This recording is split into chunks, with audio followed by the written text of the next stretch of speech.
ಅತ್ಗೆ ಅತ್ಗೆ ಅತ್ಗೆ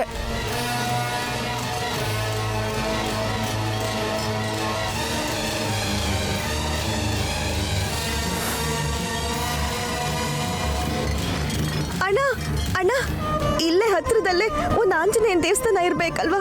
ಅದೆಲ್ಲಿದೆ? ಸ್ವಲ್ಪ ಮುಂದೆ ಹೋದ್ರೆ ಅಲ್ಲಿ ಆಲದ ಮರ ಇದೆಯಮ್ಮ. ಮರದ ಕೆಳಗೆ ಆಂಜನೇಯ ಸ್ವಾಮಿ ದೇವಸ್ಥಾನ ಇದೆ. ಅಲ್ಲಿ ಯಾರನ್ನ ಕೇಳಿದ್ರು ನಿಮ್ಗೆ ಹೇಳ್ತಾರೆ. ಸರಿ ಅಣ್ಣ.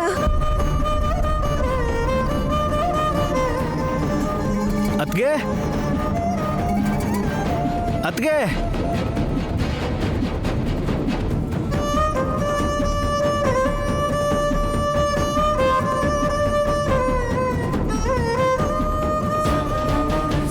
ಅತ್ಗೆ ಅತ್ಗೆ ಅತ್ಗೆ ಅತ್ಗೆ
ನನಗೆ ವಿಶಾಲಾಕ್ಷಮ್ಮ ತಾಯಿ ತೋರಿಸಿದ ದೇವಸ್ಥಾನ ಇದೆ ಅನ್ಸುತ್ತೆ. ಅಂದ್ರೆ ಇಲ್ಲೇ ಎಲ್ಲೋ ಆ ಕಾಗದಗಳು ಖಂಡಿತ ಇರುತ್ತೆ.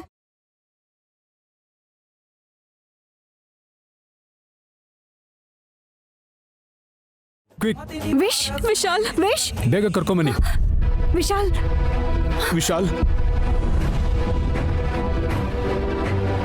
ಕಂದ Vishal doctor Vishal Vishal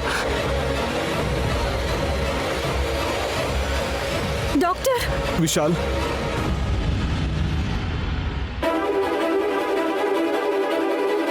doctor, yes, ನಾನು ಫೋನಲ್ಲಿ ಹೇಳಿದ್ದು ಈ ಪೇಷಂಟ್ ಬಗ್ಗೆನೇ. ಹೊಳಗೆ ಕರ್ಕೊಂಡೋಗಿ. ವಿಶಾಲ್ ವಿಶಾಲ್ ವಿಶಾಲ್ ನೀವೆಲ್ಲರೂ ಇಲ್ಲೇ ಇರಿ. ಡಾಕ್ಟರ್, ನಿಮ್ಗೊಂದು ವಿಷಯ ಹೇಳಬೇಕು. ಏನು? ವಿಶಾಲ್ ರೂಮಲ್ಲಿ ನಾನೊಂದು ವಿಚಿತ್ರವಾದ ಹೂ ನೋಡಿದೆ. ಆ ಹೂವಿಂದ ಬಂದಿರೋ ಗಾಳಿ ಆಗಲಿ, ಇಲ್ಲಾಂದರೆ ಆ ಹೂ ರಿಲೀಸ್ ಮಾಡಿರೋ ಯಾವುದಾದ್ರೂ ಟಾಕ್ಸಿಕ್ ಲಿಕ್ವಿಡಿಂದಾಗಲಿ ವಿಶಾಲ್ಗೆ ಈ ಥರ ಪರಿಸ್ಥಿತಿ ಬಂದಿರ್ಬೋದು ಅಂತ ನನಗೆ ಅನುಮಾನ ಬಂದಿದೆ. ಹೌದಾ? ಇಷ್ಟಕ್ಕೂ ಆ ಹೂ ಯಾವುದು, ಎಲ್ಲಿದೆ? ಟೆಸ್ಟ್ ಮಾಡೋದಕ್ಕೆ ಲ್ಯಾಬಿಗೆ ಕಳಿಸಿದ್ದೀನಿ ಡಾಕ್ಟರ್. ಸ್ವಲ್ಪ ಹೊತ್ತಲ್ಲೇ ರಿಪೋರ್ಟ್ ಬಂದ್ಬಿಡುತ್ತೆ. ನಾವು ಇಂಡೋರಲ್ಲಿ ಬೆಳೆಸೋ ಕೆಲವು ಹೂಗಳಿಂದ ಸ್ವಲ್ಪ ಹುಷಾರಾಗಿರಬೇಕು. ಯಾವ್ದು ಬೆಳೆಸಬೇಕು, ಯಾವ್ದು ಬೆಳೆಸಬಾರ್ದು ಅಂತ ಎಕ್ಸ್ಪರ್ಟ್ಸ್ ಹತ್ರ ಡಿಸ್ಕಸ್ ಮಾಡಿ ಅವ್ರು ಸಜೆಸ್ಟ್ ಮಾಡಿರೋ ಪ್ಲಾಂಟ್ಸ್ನ ಮನೇಲಿ ಬೆಳೆಸಿದ್ರೆ ಒಳ್ಳೇದು. ಇಲ್ಲಾಂದರೆ ಈ ಥರ ಪ್ರಾಬ್ಲಮ್ಸ್ ಆಗುತ್ತೆ. ಓಕೆ, ಪರವಾಗಿಲ್ಲ. ಅರ್ಜೆಂಟಾಗಿ ಆ ಹೂಗೆ ಸಂಬಂಧಪಟ್ಟ ರಿಪೋರ್ಟ್ ತರಿಸಿ. Okay doctor.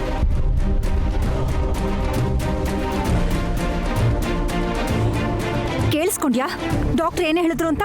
ಬೇಡ್ದಿರೋ ಹೂವ ತಂದು ಎಲ್ ಬೇಕಂದ್ರೆ ಅಲ್ಲಿಟ್ಟು ಬೆಳೆಸಬಾರ್ದು ಅಂತ. ದುರ್ದು ಆಂಟಿ, ಆ ಹೂವಿಂದಾನೇ ವಿಶಾಲ್ಗೆ ಹೀಗಾಗಿದ್ದು ಅಂತ ಡಾಕ್ಟರ್ ಹೇಳಿಲ್ಲ ಅಲ್ವಾ? ಡಾಕ್ಟ್ರು ಮಾತಲ್ಲಿ ಹೇಳಿಲ್ದೇನೆ ಇರ್ಬೋದು ಹಾಸಿನಮ್ಮ, ಆದ್ರೆ ಅವ್ರ ಎಕ್ಸ್ಪ್ರೆಷನ್ ಅಲ್ಲಿ ಎಲ್ಲ ಗೊತ್ತಾಗ್ತಿದೆ. ಇಂಡೈರೆಕ್ಟ್ ಆಗಿ ಆ ಹೂವಿಂದನೇ ವಿಶಾಲಿಗೆ ಈ ಪರಿಸ್ಥಿತಿ ಬಂದಿದೆ ಅಂತ.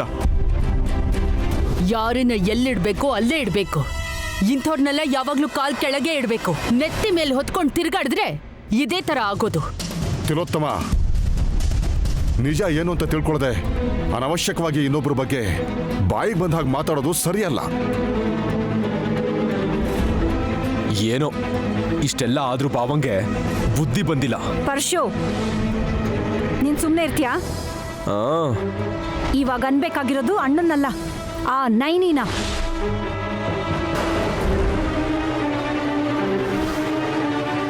ಅವಳು ಮಾಡಿರೋ ಹುಚ್ಚು ಕೆಲಸಗಳಿಂದಾನೆ ವಿಶಾಲ್ಗೆ ಇವತ್ತು ಈ ಪರಿಸ್ಥಿತಿ ಬಂದಿರೋದು. ದುರ್ದು ಆಂಟಿ, ನೀವು ಅಮೆರಿಕಾದಲ್ಲಿ ಓದಿದ್ರೆ ನೈನಿ ಆಯುರ್ವೇದ ಓದಿದಾಳೆ. ಹೂಗಳ ಬಗ್ಗೆ, ಹಸುಗಳ ಬಗ್ಗೆ ನೈನಿಗೆ ವಿಶೇಷವಾಗಿ ಹೇಳ್ಕೊಡೋ ಅವಶ್ಯಕತೆ ಇಲ್ಲ. ಯಾವುದು ಒಳ್ಳೆ ಹೂವು, ಯಾವುದು ವಿಶುದ್ಧ ಹೂವು ಅಂತ ಅವಳಿಗೆ ಚೆನ್ನಾಗೇ ಗೊತ್ತು. ಹಾಸಿನಿ ಸಿಸ್ಟರ್ಗೆ ನೈನಿನ ಹೊಗಳೋದ್ ಬಿಟ್ಟು ಬೇರೆ ಕೆಲ್ಸನೇ ಇಲ್ಲ ಅನ್ಸುತ್ತೆ. ಮನಸ್ಸಿಗೆ ಇಷ್ಟ ಆಗಿರೋರ್ನ ಹೊಗಳೋದ್ ಬಿಟ್ಟು ಏನೋ ಉಪಯೋಗಕ್ಕಿಲ್ದಿರೋ ನಿನ್ನನ್ನು ಹೊಗಳ್ಬೇಕಾ ಮುಳ್ಮೀನು? ಅಂದ್ರೆ ನನ್ ಯಾವ್ದಕ್ಕೂ ಉಪಯೋಗ ಇಲ್ಲ ಅಂತ ಹೇಳ್ತಿದ್ದೀರಾ? ಅದನ್ ಬೇರೆ ಬಿಡಿಸಿ ಹೇಳ್ಬೇಕಾ? ಹಾಸ್, ವಿಶಾಲ್ಗೆ ಏನಾಯ್ತು ಅಂತ ಜಾಸ್ಮಿನ್ ಗಾಬರಿ ಆಗಿರ್ಬೇಕಾದ್ರೆ ನೀನು ಜಾಸ್ಮಿನ್ ಮೇಲೆ ಆರೋಪ ಹೊರಿಸ್ತಾ ಇದ್ಯಾ? ಹಾ, ಹೌದೌದು. ಇಲ್ಲಿ ನಿಜವಾಗ್ಲೂ ಯಾರು ಗಾಬರಿ ಆಗಿದೆ, ಯಾರು ಗಾಬರಿ ಆಗಿರೋ ತರ ನಟಿಸ್ತಿದ್ದಾರೆ ಅಂತ ನನಗೆ ಚೆನ್ನಾಗಿ ಗೊತ್ತು. ಈಗ ಸುಮ್ಮನೆ ಆಗ್ತೀರಾ? ಇದನ್ನ ಮನೆ ಅನ್ಕೊಂಡಿದ್ದೀರಾ, ಹಾಸ್ಪಿಟ್ಲ್ ಅನ್ಕೊಂಡಿದ್ದೀರಾ? ಹಾಗಲ್ಲ ಮಾಮ್, ವಿಶಾಲ್ ಪಾಪ ಈ ಪರಿಸ್ಥಿತಿನಲ್ಲಿರ್ಬೇಕಾದ್ರೆ ಆ ನೈನಿಯಲ್ಲಿ ಅವಳೇನೋ ಪೇಪರ್ಸ್ ಹುಡುಕ್ತೀನಿ ಅಂತ ಹೋಗಿದ್ದಾಳೆ. ನೈನಿ ಜವಾಬ್ದಾರಿ ಇರುವಂತ ಹುಡುಗಿ ದುರಂಧರ. ಅವಳ ಬಗ್ಗೆ ಹೀಗೆಲ್ಲ ಕೆಟ್ಟದಾಗ ಮಾತಾಡಬೇಡ. ಅಲ್ಲಿ ಡಾಕ್ಯುಮೆಂಟ್ಸ್ ಸಿಗದೆ ನೈನಿ ಫಿನಿಶ್, ಇಲ್ಲಿ ಟ್ರೀಟ್ಮೆಂಟ್ ಏನು ಕೊಡಬೇಕು ಅಂತ ಗೊತ್ತಾಗದೆ ವಿಶಾಲ್ ಫಿನಿಶ್. ಇವತ್ತಿನ ದಿನ ನಮಗೆ ತುಂಬ ಲಕ್ಕಿ ಡೇ ಅನ್ಸುತ್ತೆ. ಹೌದಾಂಟಿ, ಇನ್ ಮುಂದೆ ನಾವ್ ಅನ್ಕೊಂಡಂಗೆ ಎಲ್ಲ ಆಗೋದು.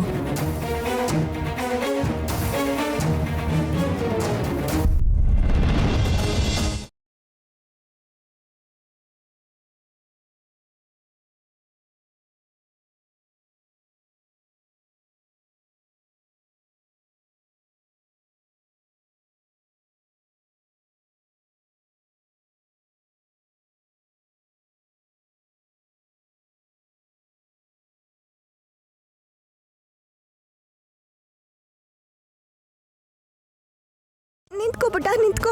ಏನಕ್ಕ, ಏನ್ ಬೇಕು? ನೀನ್ ಇಲ್ಲಿವರೆಗೂ ಕಾಗದ ದೋಣಿಯಿಂದ ಆಡ್ತಿದ್ದೆ ಅಲ್ವಾ? ಹೌದಕ್ಕ, ನಿಮಗೆ ಹೇಗ್ ಗೊತ್ತಾಯ್ತು? ನೀವು ನೋಡಿದ್ರಾ? ಹೇಳು ಪುಟ್ಟ, ಇಲ್ಲಿವರೆಗೂ ದೋಣಿಲಿ ಆಟ ಆಡ್ತಿದ್ದೆ ಅಲ್ವಾ? ಹೌದಕ್ಕ. ಎಲ್ಲಿ ಆಡ್ತಿದ್ದೆ ಹೇಳು. ಅಲ್ಲಿ ನೋಡಿ, ಅಲ್ಲಿ ನೀರ್ ಹರಿತಿದ್ಯಲ್ಲ, ಆ ನೀರಲ್ಲೇ ದೋಣಿನ ಬಿಡ್ತಿದ್ದೆ. ಕೊನೆ ದೋಣಿನ ಈಗ ತಾನೇ ಬಿಟ್ಟು ಬಂದೆ. ನನ್ನ ಹತ್ರ ಇದ್ ಕಾಗದ ಎಲ್ಲ ಖಾಲಿ ಆಯ್ತು. ಕಾಗದ ತಗೊಂಬರಕ್ ಹೋಗ್ತಾ ಇದೀನಿ. ಹೋಗೋಣ ಬನ್ರೋ. ದೋಣಿ ಮಾಡೋದಿಕ್ಕೆ ಕಾಗದಗಳನ್ನ ತರನ.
ಸಿಚುಯೇಷನ್ ಅರ್ಥ ಮಾಡ್ಕೊಂಡ್ರೆ ಸಾಕು.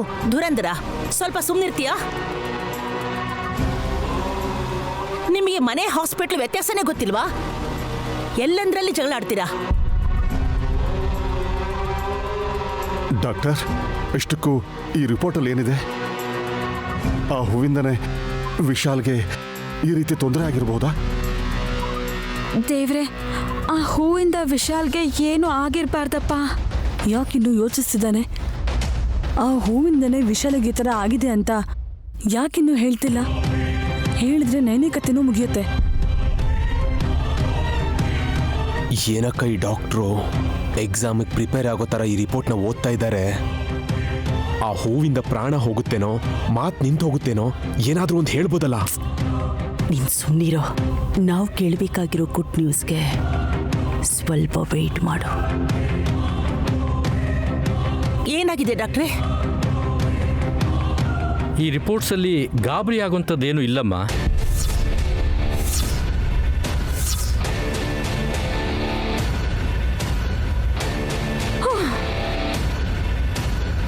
ಅಂದರೆ ನೀವೇನು ಹೇಳ್ತಿದ್ರೋ ನನಗೆ ಸರಿಯಾಗಿ ಅರ್ಥ ಆಗ್ತಿಲ್ಲ ಡಾಕ್ಟರ್. ಇದೊಂದು ಸಾಮಾನ್ಯವಾದ ಹೂ.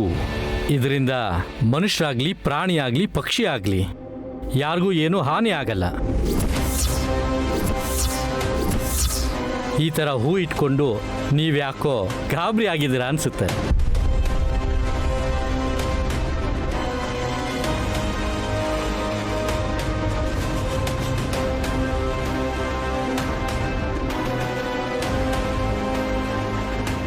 ಇದೇನು ಡಾಕ್ಟರ್, ಹಾಗಾಗೋಕ್ ಸಾಧ್ಯನೇ ಇಲ್ಲ. ಒಂದ್ಸಲ ರಿಪೋರ್ಟ್ನ ಸರಿಯಾಗಿ ನೋಡ್ಬಿಟ್ಟು ಹೇಳಿ. ನೋಡಮ್ಮ, ಎಷ್ಟು ಸಲ ನೋಡಿದ್ರು ಈ ರಿಪೋರ್ಟಲ್ಲಿರೋದು ಬದಲಾಗಲ್ವಲ್ಲ. ಅದು ಹಾಗಲ್ಲ ಡಾಕ್ಟರ್, ಸರಿಯಾಗಿ ನೋಡ್ಬಿಟ್ಟು ಹೇಳಿ. ಏನ್ ದುರ್ದು ಆಂಟಿ, ಹೂವು ಹೂವು ಅಂತ ಅವಾಗಿಂದ ಒಂದೇ ಡೈಲಾಗ್ನೇ ಹೇಳ್ತಿದ್ದೀರಾ. ಸಾಕ್ ನಿಲ್ಸಿ. ಏ ಹಾಸ್, ಇದು ತಮಾಷೆ ಮಾಡೋಂಥ ಸಮಯ ಅಲ್ಲ. ವಿಶ್ಗೆ ಏನಾಗಿದೆ ಅಂತ ತಿಳ್ಕೊಳ್ಳೋ ಸಮಯ. ಮೊದಲು ಅದನ್ನ ತಿಳ್ಕೊಳ್ಳಿ. ಅದನ್ ಬಿಟ್ಟು ಎಲ್ಲ ತಪ್ಪನ್ನು ನೈನಿ ಮೇಲೆ ಹಾಕೋದಕ್ಕೆ ನೀವು ಟ್ರೈ ಮಾಡಬೇಡಿ. ಇದೇನು ಹೀಗಾಯ್ತು? ಈ ಪ್ಲಾನ್ ಮಿಸ್ ಆಗಬಾರ್ದು. ಮತ್ತೆ ವಿಶಾಲ್ಗೆ ಯಾಕೆ ಹೀಗಾಯ್ತು ಡಾಕ್ಟರ್? ಇದು season viral fever sir. Some allergy infection ಆಗಿದೆ. ಬಟ್ ಡೋಂಟ್ ವರಿ, ವಿಶಾಲ್ ಆದಷ್ಟು ಬೇಗ ಹುಷಾರಾಗ್ತಾರೆ.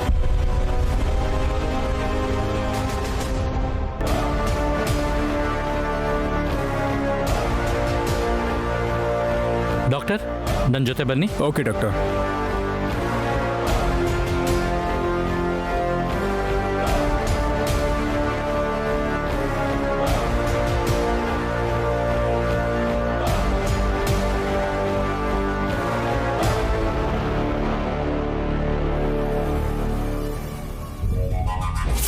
ಏನ್ ಜಾಸ್ಮಿನ್ ಅಮ್ಮ, ಅದೇನೋ ಹಾಳಾದ ಹೂನ ಅಲ್ಲಿಟ್ಟು ನಮ್ಮನ್ನ ಹುಚ್ಚರನ್ನಾಗಿ ಮಾಡ್ಬೇಕು ಅನ್ಕೊಂಡಿದ್ಯಾ? ನಾನ್ಸೆನ್ಸ್. ನಾನು ಯಾಕೆ ಹಾಗೆ ಮಾಡ್ತೀನಿ? ಹೌದು, ನೀನು ಮಾಡಿರೋದು ಏನೂ ಇಲ್ಲ. ಆದರೆ ಏನೋ ಮಾಡಿಬಿಟ್ಟಿದ್ಯಾ ಅನ್ನೋ ಥರ ಬಿಲ್ಡಪ್ ಕೊಟ್ಟೆ. ನಿನ್ನಿಂದ ಏನೋ ಆಗುತ್ತೆ ಅಂತ ತುಂಬ ಹೋಪ್ಸ್ ಇಟ್ಕೊಂಡು ದೊಡ್ಡ ತಪ್ಪು ಮಾಡಿಬಿಟ್ವಿ. ನಾನು ತುಂಬ ಕೇರ್ಫುಲ್ ಆಗಿ ಮಾಡಿದ್ದೆ ಆಂಟಿ. ಎಷ್ಟೋ ದಿನದಿಂದ ಕಷ್ಟಪಟ್ಟು ಮಾಡಿರೋ ಪ್ಲಾನ್ ಇದು. ಆದರೆ ಯಾಕೆ ಉಲ್ಟಾ ಹೊಡಿತು ಅಂತ ನನಗೆ ನಿಜವಾಗ್ಲೂ ಅರ್ಥ ಆಗ್ತಿಲ್ಲ. ನೋಡು ಜಾಸ್ಮಿನ್ ಅಮ್ಮ, ಇನ್ಮೇಲೆ ನೀನು ಬರೀ ಸಣ್ಣ ಸಣ್ಣ ಪ್ಲಾನ್ ಮಾತ್ರ ಮಾಡು. ಅದನ್ನ ಬಿಟ್ಟು ದೊಡ್ಡ ಸೈಂಟಿಸ್ಟ್ ಥರ ಫೀಲ್ ಆಗಿ ಈ ಥರ ಪ್ಲಾನ್ ಎಲ್ಲ ಮಾಡಬೇಡ. ನನ್ನ ಸ್ಟ್ಯಾಂಡರ್ಡ್ ಬಗ್ಗೆ ಗೊತ್ತಿಲ್ಲದೆ ಈ ಥರ ಮಾತಾಡ್ತಿದ್ದೀರಾ. ಆದರೆ ಈ ಪ್ಲಾನ್ ವರ್ಕ್ ಆಗಿ ಇಷ್ಟೊತ್ತಿಗೆ ವಿಶಾಲ್ ಏನಾದರೂ ಫಿನಿಶ್ ಆಗಿದ್ದಿದ್ರೆ ನೀವೆಲ್ಲರೂ ನನ್ನ ತಲೆ ಮೇಲೆ ಎತ್ಕೊಂಡು ಪೂಜೆ ಮಾಡ್ತಿದ್ರಿ.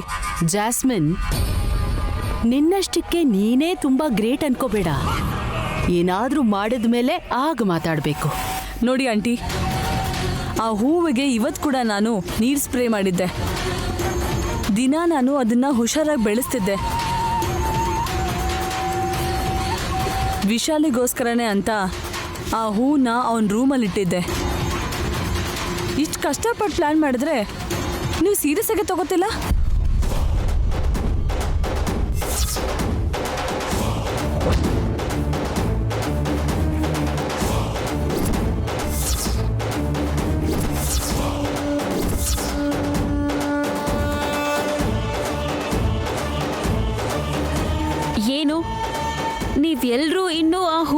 ಮಾತಾಡ್ತಿದ್ದೀರಾ? ಏನಿಲ್ಲ ಹಾಸಿನಮ್ಮ, ಒಂದು ಮಾಮೂಲಿ ಹೂನ ಹಿಡ್ಕೊಂಡು ನಾವೆಲ್ಲರೂ ಯಾಕೆ ಭಯ ಪಟ್ವಿ ಅಂತ ಸುಮ್ಮನೆ ಚರ್ಚೆ ಮಾಡ್ತಿದ್ವಿ ಅಷ್ಟೇ. ಹೌದಾ ಪರಶು ಮಾವ? ಅದು ಮಾಮೂಲಿ ಹೂವೆ. ಅದನ್ನ ನೋಡಿ ನೀವ್ಯಾಕೆ ಭಯ ಪಟ್ಕೊಂಡ್ರಿ ಅಂತ ನನಗೆ ಅರ್ಥ ಆಗ್ತಿಲ್ಲ. ಮಾಮೂಲಿ ಹೂ ಅಂತ ನೀವೇ ಹೇಳ್ತಿದ್ದೀರಾ? ಹೇಗಂದ್ರೆ ಅಲ್ಲಿ ಹೂ ಇಟ್ಟಿದ್ದು ನಾನೇ ತಾನೆ.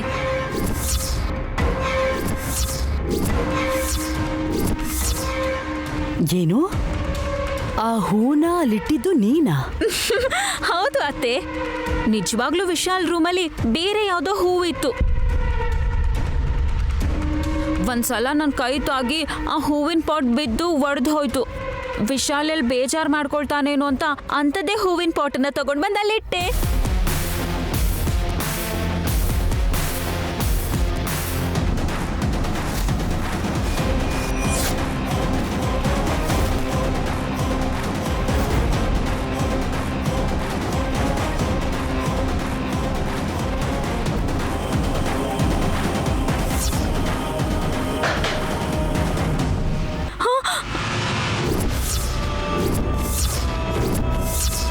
ಅಯ್ಯೋ, ಈಗ ವಿಶಾಲ್ ಏನಾದ್ರೂ ಇದನ್ನ ನೋಡಿದ್ರೆ ನನ್ನ ಕತೆ ಮುಗೀತು.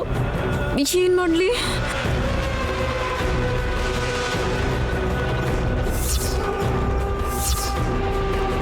ಸಾರಿ ಗಾಯತ್ರಿ ಅತ್ತೆ.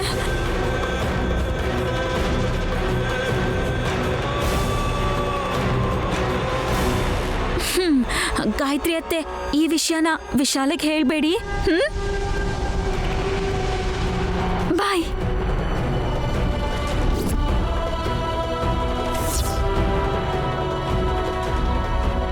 ಅದೇ ತರ ಹೂ ಹೇಗ್ ಸಿಕ್ತು? ಮಾರ್ಕೆಟ್ಗೆ ಹೋಗಿ ಒಂದಿಷ್ಟು ದುಡ್ಡು ಕೊಟ್ರೆ ಇಂಥ ಹೂಗಳು ಸಾಕಷ್ಟು ಸಿಗುತ್ತೆ ಮುಳ್ಮೀನು. ಮತ್ತೆ ಕೆಳಗ್ ಬಿದ್ದಿದ್ದ ಹೂನ್ ಏನ್ ಮಾಡಿದ್ರಿ? ಓ ಅದಾ, ನೋಡೋದಕ್ಕೆ ಚೆನ್ನಾಗೇ ಇತ್ತು. ಸುಮ್ಮನೆ ಯಾಕೆ ಎಸೆಯೋದು ಅಂತ ಆ ಹೂಗಳಿಂದ ಒಂದು ಕರಿ ಮಾಡ್ಬಿಟ್ಟೆ. ಆದ್ರೆ ನಿಮ್ಮೆಲ್ಲರಿಗೂ ಅದನ್ನ ತಿನ್ನೋ ಅದೃಷ್ಟನೇ ಇಲ್ಲ. ನೀವ್ ಯಾರು ತಿನ್ನಲೇ ಇಲ್ಲ. ಆದ್ರೆ ಆ ದುರ್ದು ಆಂಟಿ ಮಾತ್ರ ಅದನ್ನ ತಿಂದ್ರು. ಏನು ದುರಂದರ ಅತ್ಗೆ ತಿಂದ್ರಾ? ಆದ್ರೂ ಏನು ಆಗ್ಲಿಲ್ವಾ? ಯಾಕಾಗ್ಲಿಲ್ಲ? ಅವತ್ತೇ ತಾನೇ ದುರ್ದು ಆಂಟಿಗೆ ಆಯಾಸ ಆಗಿ ಉಸಿರಾಡಕ್ಕಾಗದೆ ಬಿದ್ದೋಗಿದ್ದು. ದೇವರ ದಯೆಯಿಂದ ಬದುಕಿ ಹುಷಾರಾದ್ರು. ಮೆಂಟಲ್. ನೋಡಿದ್ರ ಆಂಟಿ, ನಾನು ಕರೆಕ್ಟಾಗೇ ಪ್ಲಾನ್ ಮಾಡಿದ್ದೆ. ಆದ್ರೆ ಹಾಸಿನ ಸಿಸ್ಟರ್ ಅದನ್ನ ಹಾಳು ಮಾಡಿದ್ರು. ಅರ್ಥ ಆಗ್ತಿದೆ, ಎಲ್ಲ ಅರ್ಥ ಆಗ್ತಿದೆ. ಆದರೆ ಈ ವಿಷಯದಲ್ಲಿ ನಯನಿ ಕೈವಾಡ ಇಲ್ಲದೆ ಇದ್ರು, ನಯನಿ ವಿಶಾಲ್ನ ಕಾಪಾಡಕ್ಕಾಗದೇ ಇದ್ರು, ವಿಶಾಲ್ ಚೇತರಿಸ್ಕೋತಿದ್ದಾನೆ ಅಂದ್ರೆ ನಮಗ್ ಗೊತ್ತಿಲ್ಲದೆ ಇರೋ ಇನ್ಯಾವುದೋ ಶಕ್ತಿ ವಿಶಾಲ್ನ ಕಾಪಾಡ್ತಾ ಇದೆ. ಹೌದಕ್ಕ, ನನಗೂ ಅದೇ ಅನುಮಾನ ಇದೆ. ಕಂಡು ಹಿಡಿಬೇಕು ಪರ್ಶು. ವಿಶಾಲ್ನ ಕಾಪಾಡಿದ್ದು ಮನುಷ್ಯನ ಅಥವಾ ಬೇರೆ ಯಾವುದಾದ್ರೂ ಶಕ್ತಿನ? ಎಲ್ಲಾನು ತಿಳ್ಕೊತೀನಿ.